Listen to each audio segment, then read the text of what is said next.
misconceptions that Sunni brothers often have about Shia Islam, such as the accusation that Imam Ali perhaps should have been the prophet, which comes as a surprise to Shias when they hear that.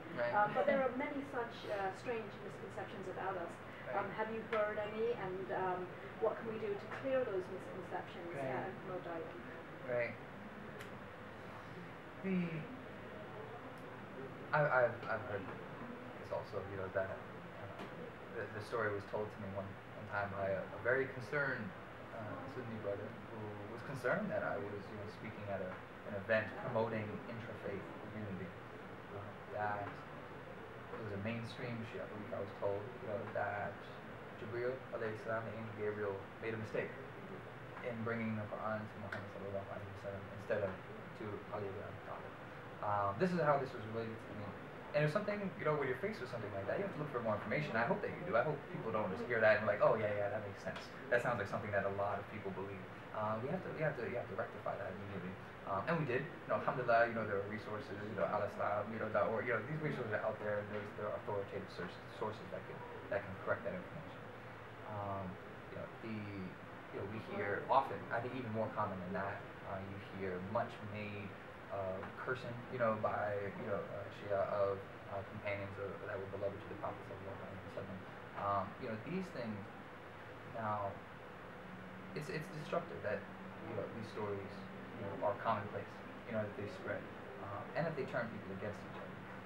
I think like the same way that we do in Sunni Islam, while we have people, in our community who say things and do things which are problematic, which we don't identify with what we call our orthodoxy, or with our orthopraxy. At this end, we can distance ourselves from that based on information, based on knowledge. And I understand. I think we have to have the same perspective with the Shia. Of course, there are people out there who do things that say things that you might not associate, with the mainstream.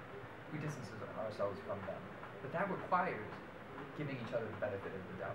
It requires a pause, assuming the best of your sister and your brother. Giving them 70 excuses. Giving them the full benefit of the doubt. You know what I'm saying? That sounds wrong. It sounds like something I don't understand, but I want to know more before making up my mind about this, or associating this belief. I would associating this belief with huge millions of people, billions of people, even around the world.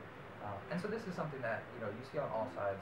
I think because of the power dynamics in the world today, you see it primarily on the side of Sunnis, and also because we have huge printing presses of propagandists sending a lot of misinformation about Shia around the world, which is something we should acknowledge, which is something we should deal with.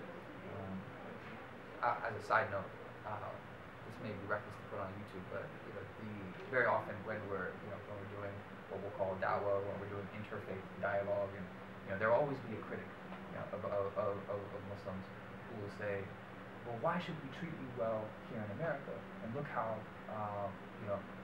Christians would be treated in Saudi Arabia? And I have to laugh. I chuckle. Because I laugh at Saudi Arabia. That's your ally. The West installed them in power over there. That's not. We don't take credit for them. This is and unfortunately now you see that these same imperial footprints in the Middle East and around the world are now the pillars of ongoing colonization, of ongoing colonialism around the world today. That might prevent me from getting a visa for Hajj, but it's important, that it be declared, because this is something we have to identify, the sources of fitna.